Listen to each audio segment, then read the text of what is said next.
শিক্ষার্থীরা, ঢাকা কলেজ কর্তৃক আয়োজিত অনলাইন ক্লাসে তোমাদেরকে আমি স্বাগত জানাচ্ছি। আমি শান্তনু হাসান, প্রভাষক, ব্যবস্থাপনা বিভাগ, ঢাকা কলেজ, ঢাকা।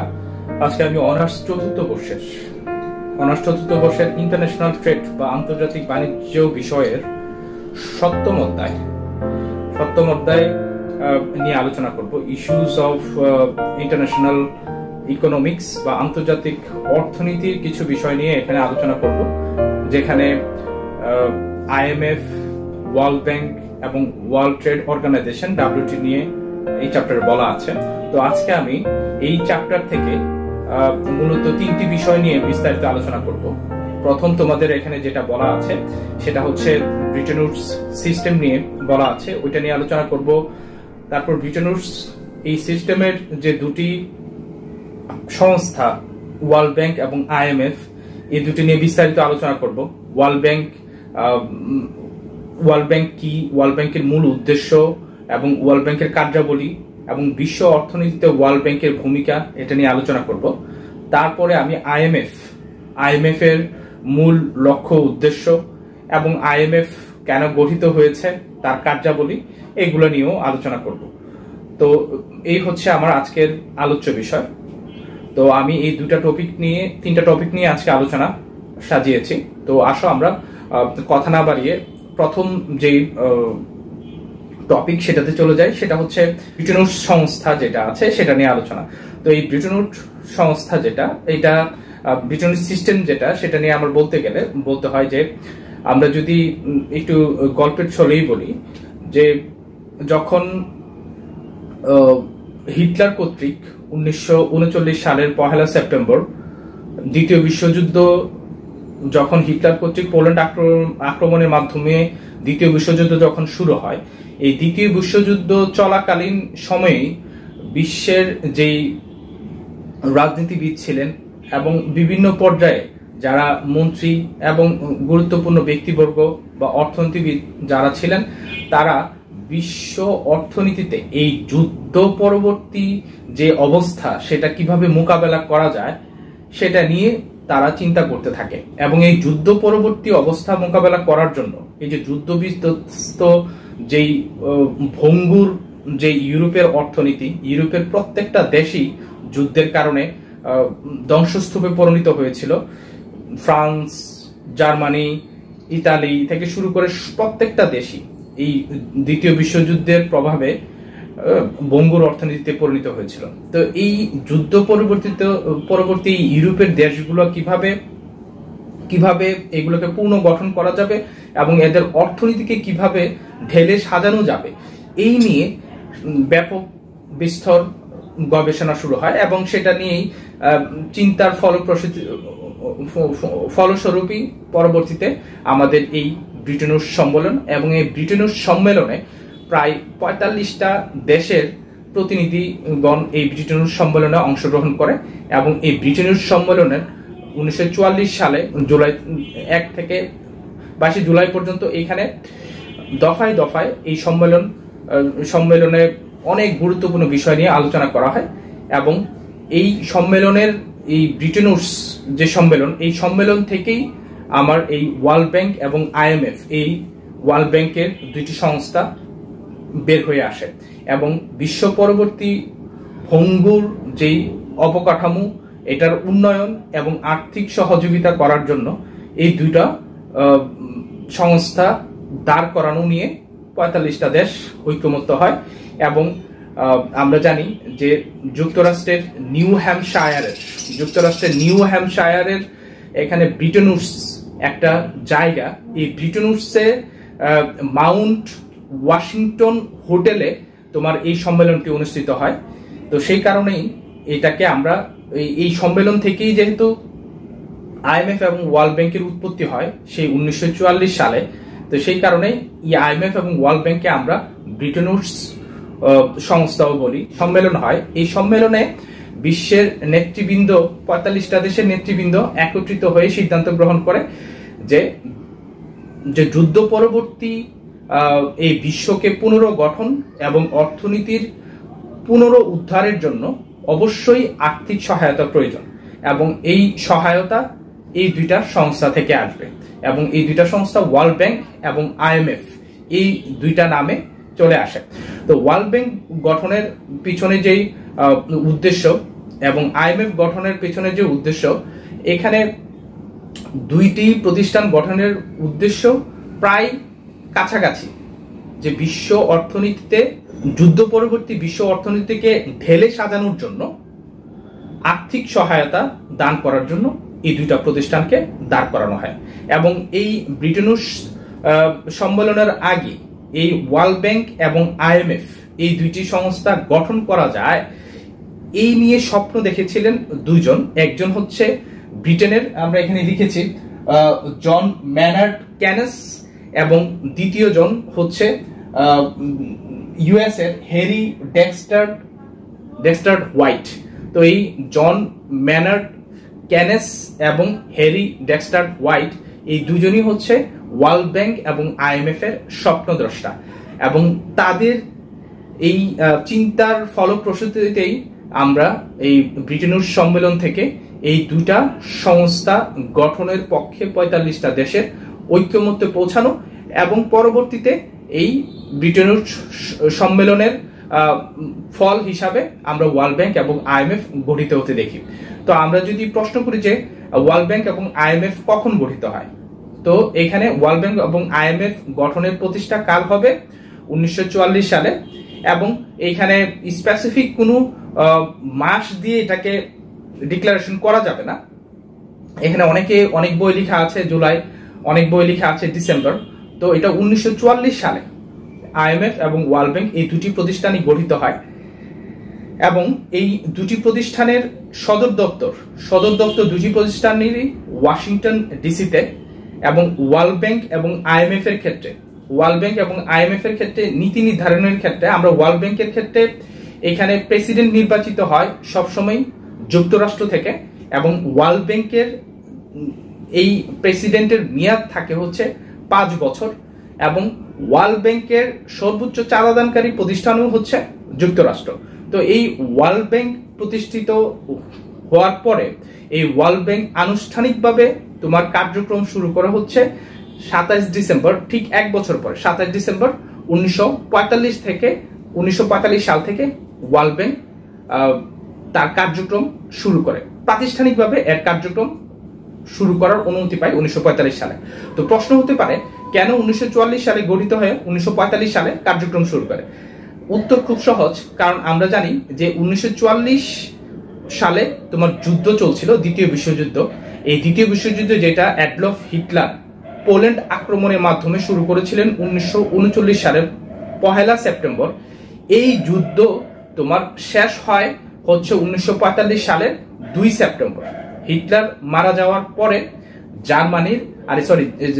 জাপানের আত্মসমর্পণের মধ্য দিয়ে তোমার এই যুদ্ধ আনুষ্ঠানিকভাবে 2 সেপ্টেম্বর 1945 সালে শেষ হয়।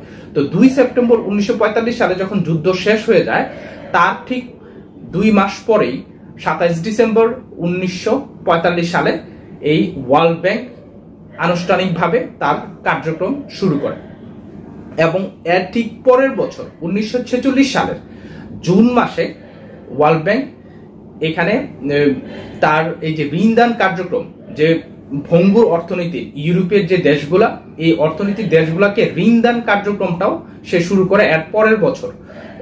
আমরা সেই কারণে আনুষ্ঠানিকভাবে কার্যক্রম শুরু করে বলতে পারি হচ্ছে তোমার ঋণদান কার্যক্রমটা 1946 সালের জুন মাস থেকে তারা শুরু করে, এবং প্রথম তারা ঋণ দেয় হচ্ছে প্রায় $250 বিলিয়ন ঋণ দান করে হচ্ছে ফ্রান্সকে।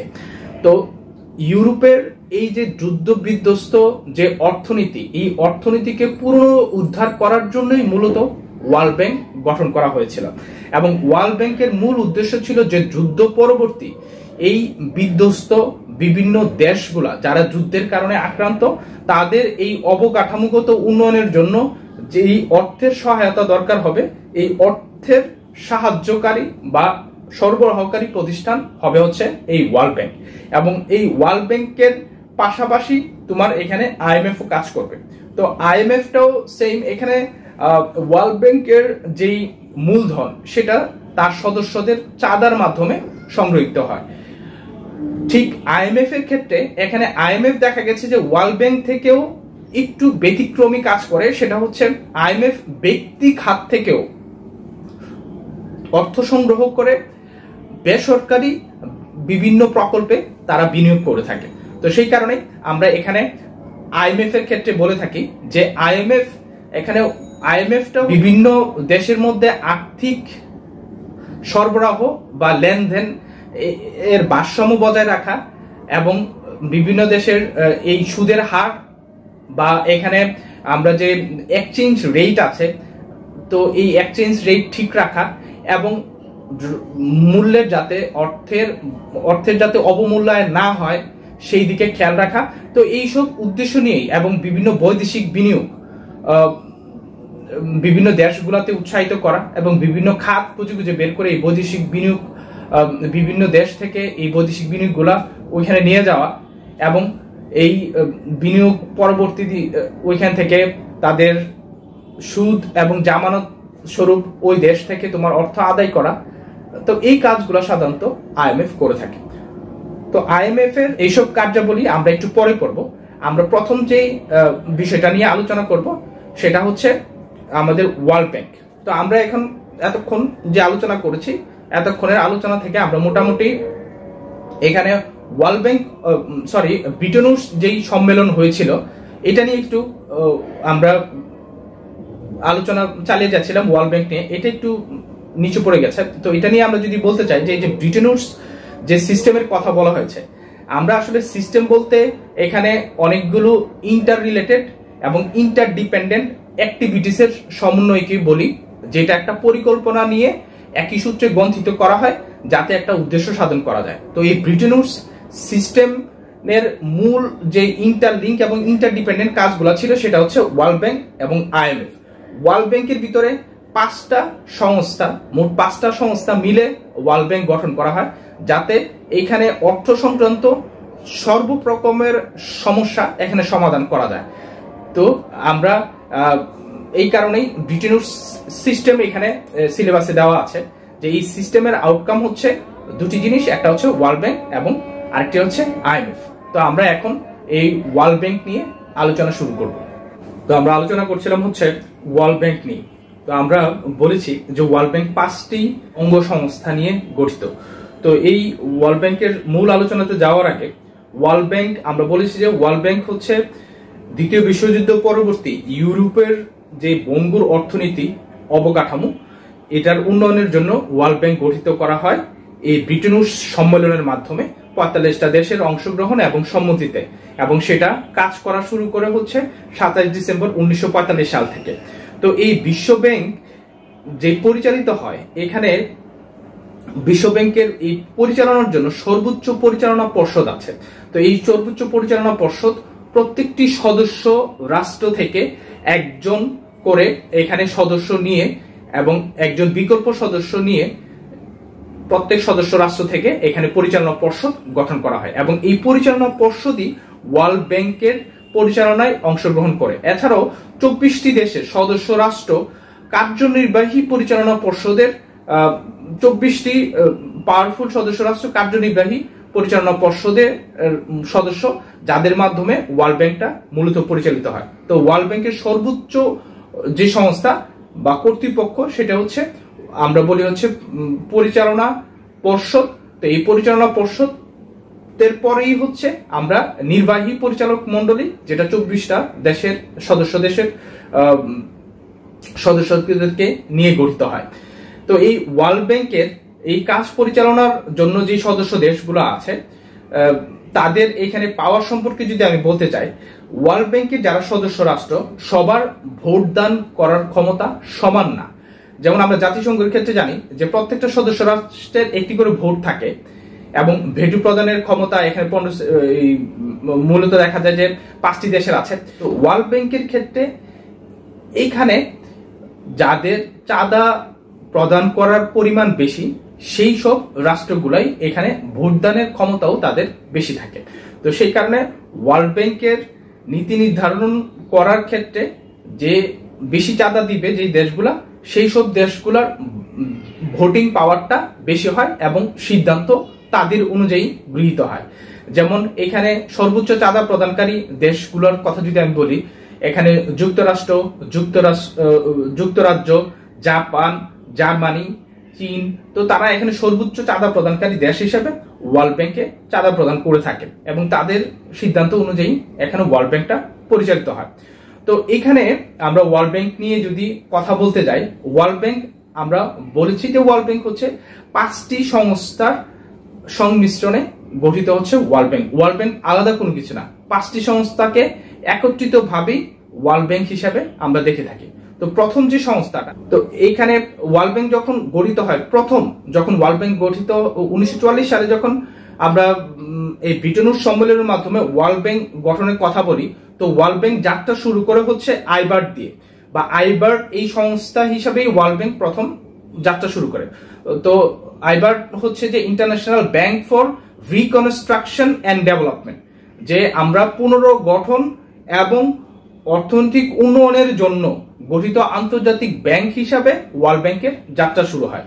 এবং ইউরোপের বিভিন্ন দেশগুলোকে ওয়ার্ল্ড ব্যাংক বিভিন্ন হারে ঋণ দান করে এই সংস্থার মাধ্যমে ওয়ার্ল্ড ব্যাংকের ফর্মাল যাত্রা শুরু হয়। তো আসো আমরা এই ওয়ার্ল্ড ব্যাংকের যে সংস্থাগুলো আছে এই সংস্থাগুলো সম্পর্কে একটু ভালো করে জেনে নেই। তো ওয়ার্ল্ড ব্যাংক 5টা অঙ্গ সংগঠন নিয়ে যেহেতু গঠিত, প্রথম অঙ্গ সংগঠনটার কথা আমরা বলছি যে international bank for reconstruction and development. এবং এই ব্যাংকটা, এই সংস্থাটা ওয়ার্ল্ডের যে উন্নত দেশগুলো আছে যাদের জিডিপির পরিমাণ, মাথাপিছু জিডিপির পরিমাণ $800 উপরে, তাদেরকে 7% হারে 15 থেকে 20 বছরের জন্য ওয়ার্ল্ড ব্যাংক ঋণ দিয়ে থাকে। এবং এই ওয়ার্ল্ড ব্যাংকের ঋণ দান করার জন্য যে দেশগুলো মনোনীত হয় তাদেরকে ওয়ার্ল্ড ব্যাংকের ঋণ পাওয়ার জন্য এখানে নির্দিষ্ট প্রসেস অনুসরণ করে আবেদন করতে হয় এবং ঋণ পাওয়ার জন্য তাদেরকে জামানতও রাখতে হয়। এবং ওয়ার্ল্ড ব্যাংকের যে অর্থ প্রদান করা হয় বিভিন্ন প্রকল্প, এবং প্রকল্পগুলো সবচেয়ে বেশি গুরুত্বপূর্ণ এবং আর্থসামাজিক উন্নয়নে সবচেয়ে বেশি অবদান রাখবে সেসব প্রকল্প সমূহেই আসলে ওয়ার্ল্ড ব্যাংক ঋণ দান করে থাকে। তো এই ওয়ার্ল্ড ব্যাংকের এই ঋণ দান করার এই আইবার্ট যে সংস্থাটা আছে, প্রথম সংস্থাটা, এটার মাধ্যমে ওয়ার্ল্ড ব্যাংক যাত্রা শুরু করে। পরবর্তীতে দেখা গেল এই আইবার্টের পরে আইবার্ট যখন ঋণ দিচ্ছে, এখানে $800 উপরে যাদের মাথাপিছু জিডিপি তাদেরকেই ঋণ দিচ্ছে 7% হারে সুদে।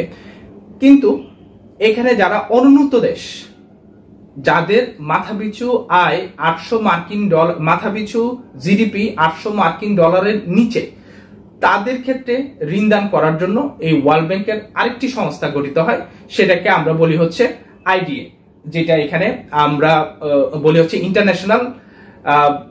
ইন্টারন্যাশনাল ডেভেলপমেন্ট অ্যাসোসিয়েশন, বা এটাকে আন্তর্জাতিক উন্নয়ন সমিতিও আমরা বলে থাকি।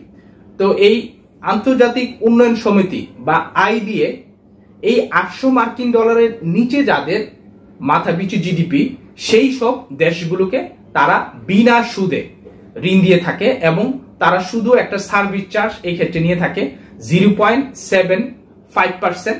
এখানে সার্ভিস চার্জ নিয়ে তারা ওইসব দেশগুলোকে ঋণ দিয়ে থাকে যাদের মাথাপিছু জিডিপি $800 নিচে, এবং তারা এখানে 25 থেকে 30 বছরের জন্য এই ঋণ পরিশোধের সময়সীমা ধার্য করে থাকে। তো দ্বিতীয় সংস্থাটা আমরা বলে ফেললাম যে ওয়ার্ল্ড ব্যাংকের এই 5টা সংস্থার ভিতর 2টা সংস্থা চলে গেল।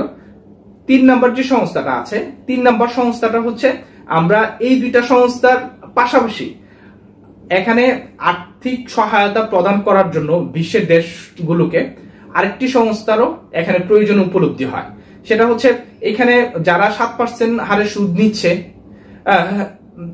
নিচ্ছে সেই সব দেশ, আবার যারা এখানে অনুন্নত বা দারিদ্র দেশ, তাদের ছাড়াও এখানে অন্যান্য দেশেরও অনেক সময় আর্থিক সহযোগিতার প্রয়োজন হতে পারে। তো তারা চড়া সুদে বা বাজার রেটে, বাজার হারে তারা সুদ দিয়েও ঋণ নিতে পারে ওয়ার্ল্ড ব্যাংকের থেকে। তো এই সুবিধাটা আসলে দিয়ে থাকে হচ্ছে আমরা বলি হচ্ছে ইন্টারন্যাশনাল ফিন্যান্স কর্পোরেশন, যেটা হচ্ছে আন্তর্জাতিক পুঁজি বিনিয়োগ সংস্থা। তো এই আন্তর্জাতিক পুঁজি বিনিয়োগ সংস্থা বা আইএফসি, ইন্টারন্যাশনাল ফিন্যান্স কর্পোরেশন, তো তারা এই ফাইন্যান্সিং এর কাজটা করে থাকে। যেসব দেশের অর্থের প্রয়োজন পড়বে তারা বাজার দরে বা বাজার রেটে যেই সুদ, এই সুদে চাইলে ওয়ার্ল্ড ব্যাংক থেকে এখানে ঋণ নিতে পারবে এবং এই ঋণের মেয়াদ 35 থেকে 40 বছর পর্যন্ত হয়ে থাকে। তো এরপরে হচ্ছে এই আমরা যে এই ঋণের কথা বললাম বা সুদে ওয়ার্ল্ড ব্যাংক থেকে টাকা ধার নেওয়ার কথা বললাম, তো এই ধার নেওয়া ধার দেওয়া এইগুলোর প্রত্যেক ক্ষেত্রেই এখানে সদস্য দেশগুলো জড়িত থাকে। তো এই সদস্য দেশগুলো যারা এখানে উন্নত দেশ, যাদের টাকা বেশি, তারা অনুন্নত দেশে বিনিয়োগ করে, অথবা যাদের এখানে টাকা কম, অর্থনীতি পুনরুদ্ধারের জন্য উন্নয়নশীল দেশ, তাদেরকেও টাকা ধার দেয় উন্নত দেশগুলা। তো সেই ক্ষেত্রে এখানে একটা সমস্যা দাঁড়ায় যে এই যে বৈদেশিক বিনিয়োগ বা এই যে বৈদেশিক যে এই যে ঋণ দান করা, তো এই ক্ষেত্রে এখানে আমার যে টাকাটা ইনভেস্ট হচ্ছে, এই টাকাটা ইনভেস্ট করা অথবা সেটা আবার ফেরত পাওয়া, এই ক্ষেত্রে কিছু সমস্যা তৈরি হয়। তো এই সমস্যা তৈরি হয়, এই সমস্যাটা সমাধান করার জন্যই পরবর্তীতে এখানে এস্টাবলিশ হচ্ছে ইকসিট, যেটা আমরা বলি যে international centre for settlement of investment dispute, যে এখানে যে বিনিয়োগ সংক্রান্ত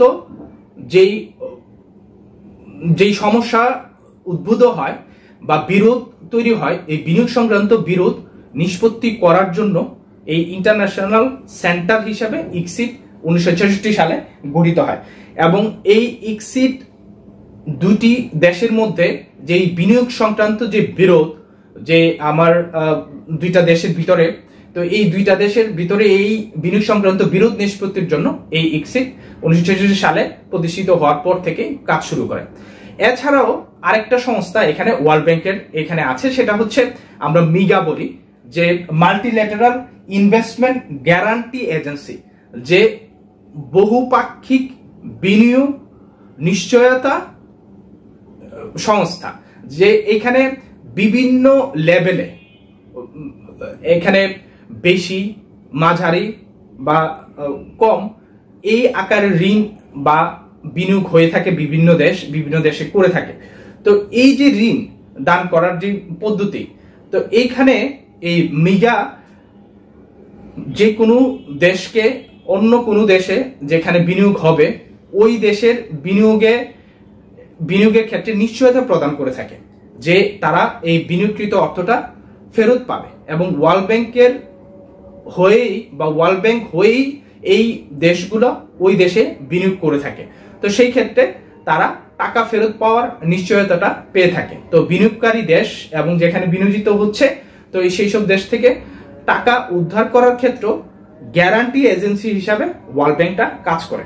তো এই হচ্ছে 5টা সংস্থা যাদের সমন্বয়ে আসলে ওয়ার্ল্ড ব্যাংকটা গঠিত। তো ওয়ার্ল্ড ব্যাংক বলতে আমরা আলাদা কোনো কিছু না, এই 5টা সংস্থার সম্মিলিত কার্যক্রমটা কি আসলে আমরা ওয়ার্ল্ড ব্যাংক বলে থাকি। তো প্রথম বলেছি হচ্ছে যে 1944 সালে যখন যুদ্ধ চলছিল, এই যুদ্ধের সময় যে যুদ্ধ বিধ্বস্ত বঙ্গুর অর্থনীতির ইউরোপকে পুনরুদ্ধার করার জন্য এখানে 1944 সালে প্রথম আইভার্ট এটা প্রতিষ্ঠা করার জন্য উদ্যোগ নেওয়া হয় এবং প্রথম ওয়ার্ল্ড ব্যাংক সংস্থা হিসাবে এইটা চালু হয়, এবং এটাই অর্থনীতি পুনরুদ্ধারের জন্য বিভিন্ন ইউরোপের দেশগুলোকে ঋণ দান করা শুরু করে।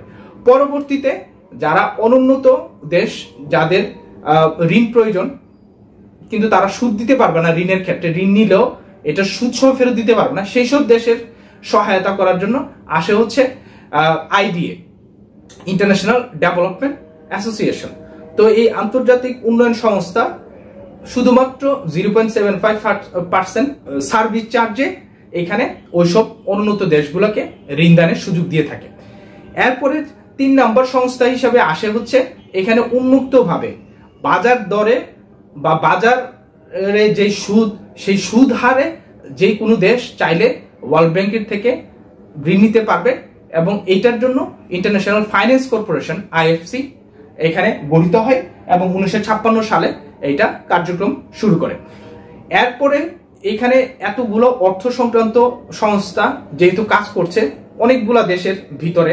এখানে আমরা আইবার্ডের 188টা দেশ অথবা আইডি এর 172টা দেশ অথবা আইএফসির 184টা দেশ, এইসব দেশের ভিতরে যে এই যে ঋণ আদান প্রদান করা অথবা বিনিয়োগ সংক্রান্ত যে সমস্যা, এটা সমাধান করার জন্য এখানে গঠিত হয়ে হচ্ছে 1966 সালে আমরা ইকসিড এর কথা বলছি, যে international centre for settlement of investment dispute, যারা বিনিয়োগ সংক্রান্ত বিরোধ নিষ্পত্তির ক্ষেত্রে তারা এখানে মধ্যস্থতা করে থাকবে।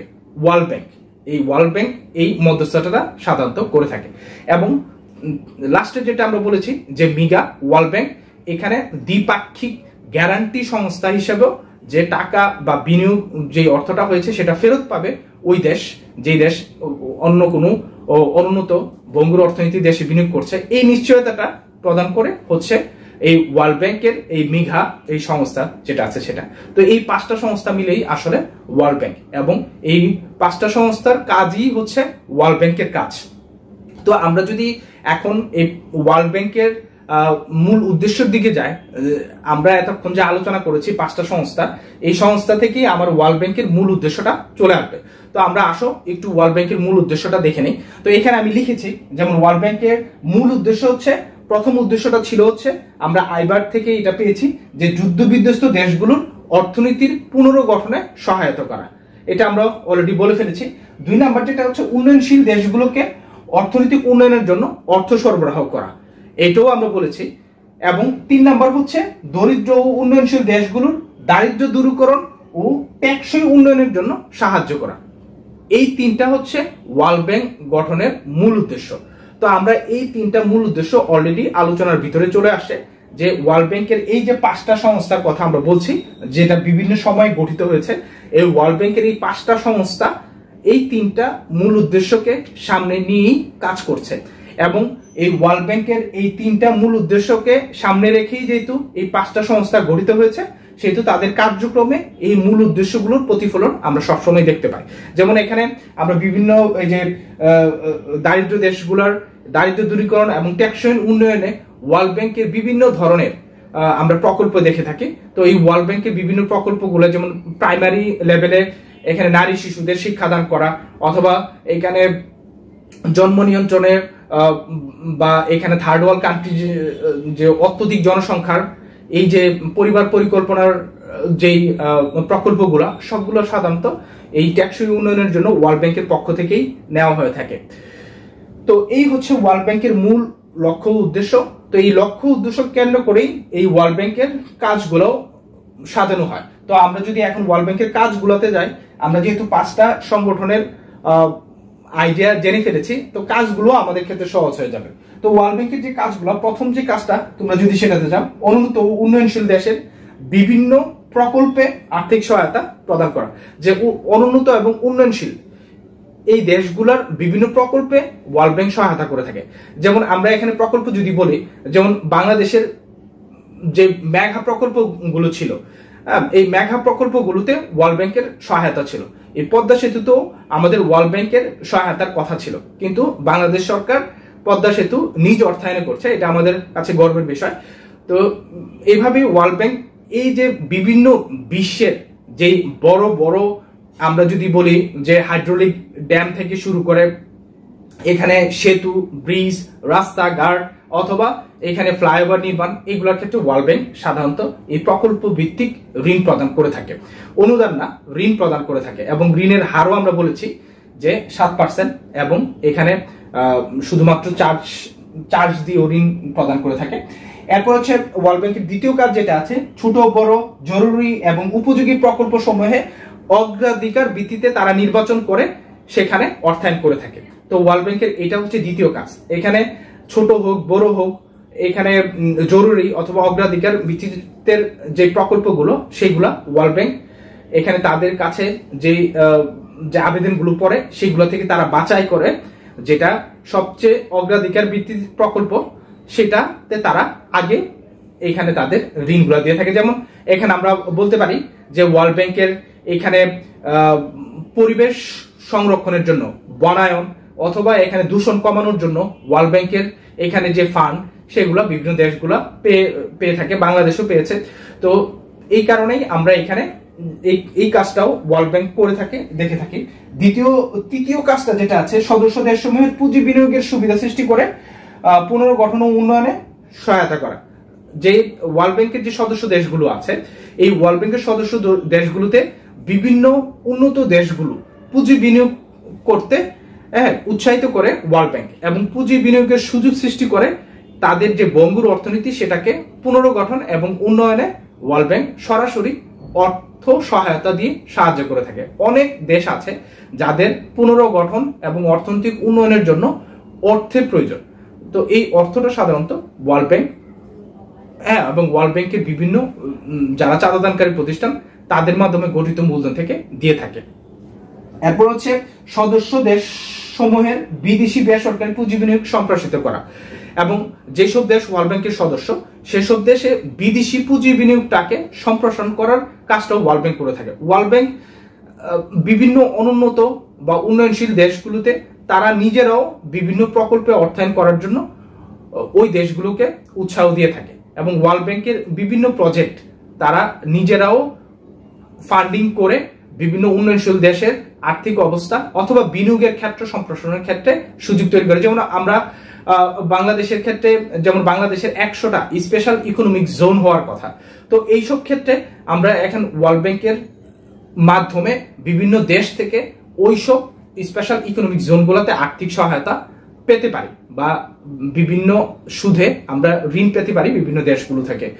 এরপরে হচ্ছে আন্তর্জাতিক বাণিজ্যে দীর্ঘমেয়াদী ভারসাম্য প্রদান করা, এবং এখানে মূল কথা হচ্ছে ওয়ার্ল্ড ব্যাংক আন্তর্জাতিক বাণিজ্যের ভারসাম্য এবং বিভিন্ন দেশের যে লেনদেনের ভারসাম্য সেটা এখানে বজায় রাখার ক্ষেত্রে কাজ করে, এবং লেনদেনের এবং বাণিজ্যের ভারসাম্য ঠিক রেখে ওয়ার্ল্ড ব্যাংক ওই দেশের উৎপাদন বৃদ্ধি এবং মানুষের জীবনযাত্রার মান উন্নয়নের জন্য সরাসরি এখানে ওয়ার্ল্ড ব্যাংক সাহায্য করে থাকে।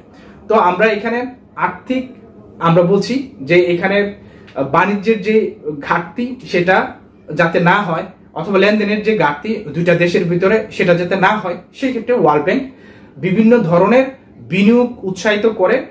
এই যেসব দেশ উদ্বৃত্ত সেসব দেশ থেকে যেসব দেশ ঘাটতি ওইসব দেশে বিনিয়োগকে উৎসাহিত করে, এবং যেসব দেশ ঘাটতি দেশ সেটাকে ওই উন্নয়নশীল এবং উন্নত দেশের কাতারে নিয়ে আসার জন্য টেকসই উন্নয়ন বা দীর্ঘমেয়াদী উন্নয়নের ক্ষেত্রে সহায়তা করে থাকে এই ওয়ার্ল্ড ব্যাংক।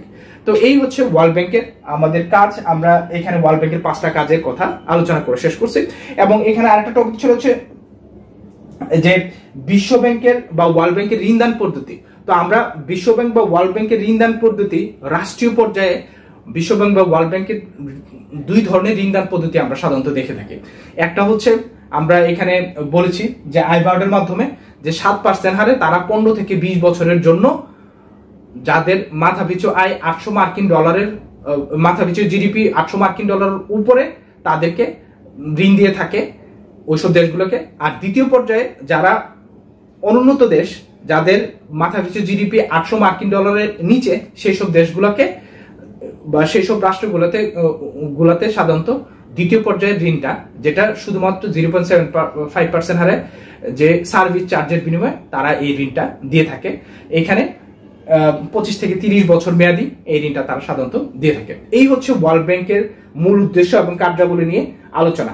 এছাড়াও আরেকটা টপিক এখানে রয়ে গেছে, সেটা হচ্ছে ওয়ার্ল্ড ব্যাংক বিশ্ব উন্নয়নে কিভাবে ওয়ার্ল্ড ব্যাংক ভূমিকা রাখছে। তো আমরা এই কাজগুলো থেকেই আসলে আইডিয়া পেয়ে যেতে পারি যে ওয়ার্ল্ড ব্যাংক কিভাবে বিশ্ব উন্নয়নে ভূমিকা রাখছে। তারপরেও আমি কয়েকটা কাজ এখানে তুলে ধরেছি যেটা দিয়ে আমরা বুঝতে পারবো যে ওয়ার্ল্ড ব্যাংক বিশ্ব উন্নয়নে কিভাবে ভূমিকা রাখছে।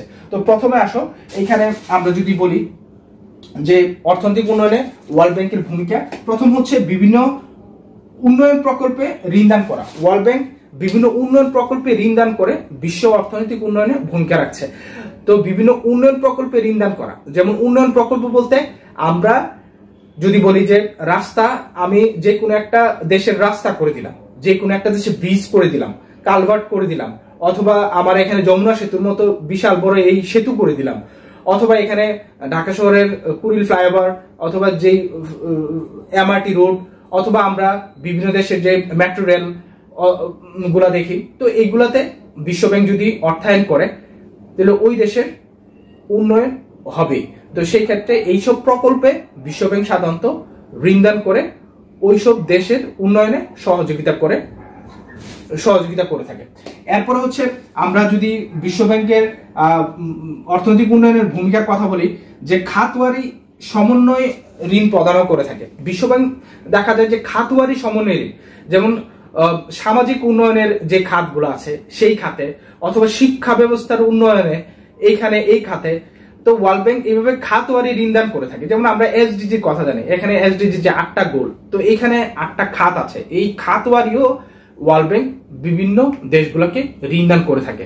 যেই খাতে যার সমস্যা বেশি সেই খাতটাকে, যেমন আমাদের স্বাস্থ্য খাতে এখন আমরা করোনার সময় বুঝতে পারছি যে স্বাস্থ্য খাতে আমাদের দুর্বলতা আছে, আমাদের এই স্বাস্থ্য খাতে দুর্বলতা কিভাবে উন্নয়ন করা যায়, সেই ক্ষেত্রে এখানে ওয়ার্ল্ড ব্যাংক এখানে সহযোগিতা করতে পারে। বিশ্বের সবগুলো দেশকেই ওয়ার্ল্ড ব্যাংক এই করোনা পরবর্তী যে বিশ্ব, এই বিশ্বকে ওয়ার্ল্ড ব্যাংক অবশ্যই সহযোগিতা করবে এই স্বাস্থ্য খাত এবং বিভিন্ন খাতগুলোকে উন্নয়নের ক্ষেত্রে।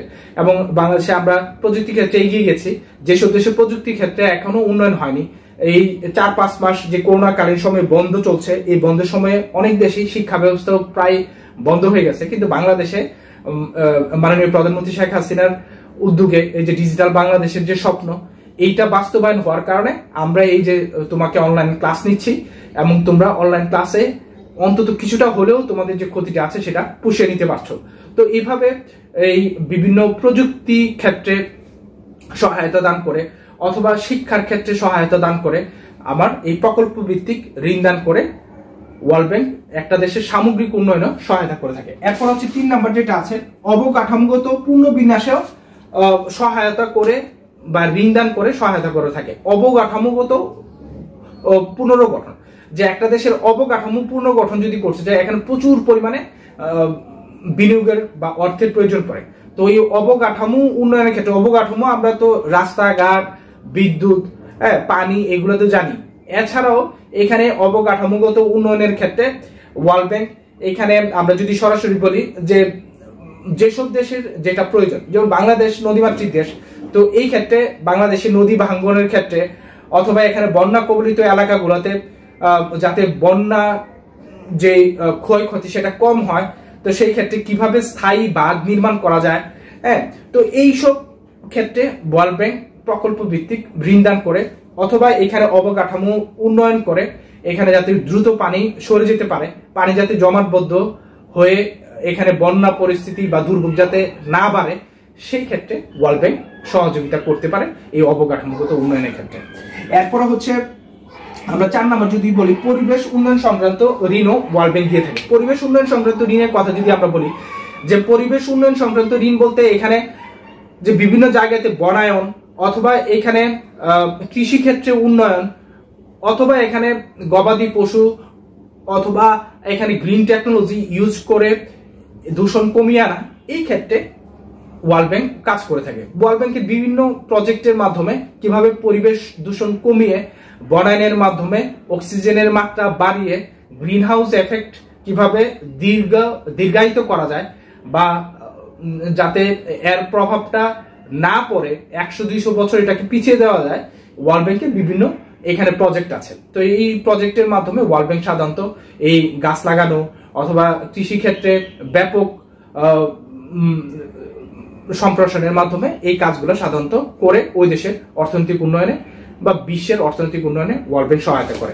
এছাড়াও ওয়ার্ল্ড ব্যাংকের আরো কিছু কাজ আছে, যেমন এখানে উন্নয়ন কর্মসূচিতে নারী এবং দারিদ্রদের অংশগ্রহণ নিশ্চিত করার জন্য ওয়ার্ল্ড ব্যাংকের কিছু প্রজেক্ট আছে, যে নারী এবং দরিদ্র যারা আছে, যে আমরা এখানে এসডিজিতে দেখেছি যে ক্ষুধামুক্ত, অথবা এখানে দারিদ্র মুক্ত বিশ্ব উপহার দেওয়ার জন্য এখানে এসডিজিতে প্রথম লক্ষ্য নির্ধারণ করা হয়েছে। তো সেই কারণে এখানে নারী শিক্ষার ক্ষেত্রে ভূমিকা কথা বলা হয়েছে। যদি মারা শিক্ষিত হয়, অবশ্যই তার ছেলেমেয়েরা শিক্ষিত হবে এবং একটা দেশ উন্নত হবে। একটা দেশের অর্ধেক জনসংখ্যাকে অশিক্ষিত ও কর্মহীন অথবা অন্ধকার রেখে কখনোই একটা দেশ উন্নতি করতে পারে না। তো সেই কারণে ওয়ার্ল্ড ব্যাংকের প্রজেক্টে মূল প্রকল্পেই এখানে অর্থায়নের ক্ষেত্রে নারীদেরকে যাতে সম্মুখে নিয়ে আসা হয় এবং তাদেরকে যাতে অনগ্রসরতা থেকে শিক্ষার মূল ধারাতে নিয়ে আসা যায়, সেই ক্ষেত্রে বিভিন্ন প্রকল্পে বা এই ধরনের প্রকল্পে বিশ্বব্যাংক ঋণ দান করার ক্ষেত্রে উৎসাহ প্রদান করে। এরপরে হচ্ছে এখানে প্রাইমারি শিক্ষায় নারী এবং নারী শিশুদের অংশগ্রহণমূলক প্রকল্পেও ওয়ার্ল্ড ব্যাংক সহায়তা করে থাকে, এবং জনসংখ্যা বৃদ্ধি রোধে পরিবার পরিকল্পনা কর্মসূচিতে ওয়ার্ল্ড ব্যাংক সহায়তা করে থাকে, এবং এখন মানব সম্পদের উন্নয়ন এবং প্রাতিষ্ঠানিক শক্তি বৃদ্ধিতে ওয়ার্ল্ড ব্যাংক মানব সম্পদ উন্নয়নের জন্য বিভিন্ন ধরনের প্রশিক্ষণের ব্যবস্থা করে থাকে। হ্যাঁ, বাইরের দেশে যে রিসোর্স পার্সন গুলো আছে তাদের কাছ থেকে অনুন্নত দেশের যারা আনএক্সপেরিয়েন্স তাদেরকে ট্রেনিং এর ব্যবস্থা করে ওয়ার্ল্ড ব্যাংক এই সুযোগটা সাধারণত করে থাকে, অথবা ওয়ার্ল্ড ব্যাংক থেকেই এখানে বিভিন্ন দেশগুলোতে ওয়ার্ল্ড ব্যাংক থেকে লোকরা এসে এখানে বিভিন্ন খাতে ওয়ার্ল্ড ব্যাংকের সরাসরি ফান্ডিং এর মাধ্যমে এখানে এই ক্ষেত্রে উন্নয়নের ক্ষেত্রে তারা সহযোগিতা করে থাকে। যেমন আমরা বিশ্ব ব্যাংকের অর্থায়নে বিভিন্ন দেশের বিশ্ববিদ্যালয়গুলোর কথা বলি, যে ইউজিসির যে ফান্ডগুলো আছে সেগুলো ওয়ার্ল্ড ব্যাংকের অর্থায়নে এখানে শিক্ষা ক্ষেত্রে কিভাবে রিসার্চ বেস বা গবেষণাধর্মী শিক্ষা বাড়ানো যায়, অথবা ইউনিভার্সিটিতে যাতে গবেষণাটা কন্টিনিউয়াস হয় এবং এটার মান যাতে উন্নত লেভেলে হয়, তো এই ক্ষেত্রে ওয়ার্ল্ড ব্যাংক সহায়তা করে থাকে। তো এইভাবেই ওয়ার্ল্ড ব্যাংক পুরো বিশ্বের অর্থনৈতিক উন্নয়নে ভূমিকা রেখে থাকে। তো এইভাবে আমরা এখানে যে তোমাদের যে সপ্তম অধ্যায়ের যে আলোচনা, যে ব্রিটেন উডস সিস্টেমের দুইটি আউটকাম ওয়ার্ল্ড ব্যাংক এবং IMF, তো আমরা ওয়ার্ল্ড ব্যাংকের আলোচনা এই পর্যন্ত শেষ করলাম। তো আমরা এতক্ষণ তোমাদের এই সপ্তম অধ্যায়ের ইস্যুজ অফ ইন্টারন্যাশনাল ইকোনমিক্স অথবা আন্তর্জাতিক অর্থনীতির যে বিষয়গুলো, এটার একটি টপিক সেটা হচ্ছে ওয়ার্ল্ড ব্যাংক নিয়ে এতক্ষণ আলোচনা করেছি। তো আমরা পরবর্তীতে আরেকটি ক্লাসে আমরা IMF এবং ওয়ার্ল্ড ট্রেড অর্গানাইজেশন এই দুইটি সংস্থা যেটা তোমাদের সিলেবাসে দেওয়া আছে এগুলো নিয়েও আলোচনা করব। তো আজকের লেকচার একটু দীর্ঘায়িত হয়ে যাওয়ায় আমরা IMF নিয়ে আজকে আলোচনা শুরু করলাম না, আমরা নেক্সট কোনো ক্লাসে ইনশাল্লাহ করব। তো আজকে আমার ক্লাস এখানে আমি সমাপ্ত করে দিব। তো সমাপ্ত করার আগে আমি একটু সামারি করতে চাই যে আজকে পুরো ক্লাসে আমরা কি আলোচনা করেছি। তো আজকের পুরো ক্লাসে আমরা একটা প্রেক্ষাপট দাঁড় করিয়েছি যে কিভাবে ওয়ার্ল্ড ব্যাংক সৃষ্টি হলো, এবং এখানে আমরা বলেছি যে যখন দ্বিতীয় বিশ্বযুদ্ধ শুরু হলো 1939 সালে, এই দ্বিতীয় বিশ্বযুদ্ধ শুরু হওয়ার পরে এটা যখন কন্টিনিউ হচ্ছিল 4-5 বছর ধরে, তখন এই 1944 সালে দ্বিতীয় বিশ্বযুদ্ধ শেষ হওয়ার ঠিক 1 বছর আগে যুক্তরাষ্ট্রের নিউ হ্যাম্পশায়ারের এখানে এই আমরা যেটা বলি ব্রিটেন উডসের যে জায়গাটা, এইখানে মাউন্ট ওয়াশিংটন হোটেলে এখানে যুদ্ধ পরবর্তী যে অর্থনীতি, বঙ্গুর অর্থনীতি, এটা কিভাবে পুনর্গঠন করা যাবে এবং দেশগুলোর অর্থনৈতিক উন্নয়ন কিভাবে আবার গতি সঞ্চার করা যাবে, এইটা নিয়ে আমার একটি আর্থিক সংস্থা প্রতিষ্ঠিত হওয়া দরকার। এই মর্মে বিশ্বের 45টা দেশ এখানে ঐক্যমত্যে পৌঁছায়, এবং এরই প্রেক্ষাপটে আমরা দেখি যে ওয়ার্ল্ড ব্যাংক এবং IMF এই ব্রিটেন উডস সম্মেলনের ফল হিসাবে প্রতিষ্ঠিত হয় বা আমাদের সামনে আসে। এবং এই ব্রিটেন উডস সম্মেলন থেকেই ওয়ার্ল্ড ব্যাংকের সূত্রপাত। এবং ওয়ার্ল্ড ব্যাংক মূলত কাজ করে, আমরা আলোচনা করেছি, ওয়ার্ল্ড ব্যাংক মূলত কাজ করে হচ্ছে 5টি অঙ্গ সংগঠন নিয়ে। আমরা প্রথমে এই যে international bank for reconstruction and development, যে IBARD, এটা নিয়ে আলোচনা করেছি, ID নিয়ে আলোচনা করেছি, IFC নিয়ে আলোচনা করেছি, MIGA নিয়ে আলোচনা করেছি, এবং লাস্ট ICSID নিয়েও আলোচনা করেছি। এই 5টা সংস্থা নিয়েই মূলত ওয়ার্ল্ড ব্যাংক এবং ওয়ার্ল্ড ব্যাংকের কার্যক্রম, এবং কিভাবে বিশ্ব অর্থনৈতিক উন্নয়নে ওয়ার্ল্ড ব্যাংক ভূমিকা রাখে, এইগুলো নিয়েও আমরা কিছুটা আলোচনা করেছি। এবং ওয়ার্ল্ড ব্যাংকের আমরা প্রতিষ্ঠা কাল, সদর দপ্তর, আমরা জানি সদর দপ্তর ওয়াশিংটন ডিসিতেই, পরিচালনা পর্ষদ এবং কিভাবে সদস্য নির্বাচিত হবে, ভোটদান করার যে ক্ষমতা এটা সব দেশে সমান না, তো এইগুলা নিয়ে আমরা বিস্তারিত আলোচনা করেছি। তো আজকের ক্লাস এখানেই সমাপ্ত করলাম। ধন্যবাদ সবাইকে এতক্ষণ মনোযোগ দিয়ে ক্লাসটি করার জন্য।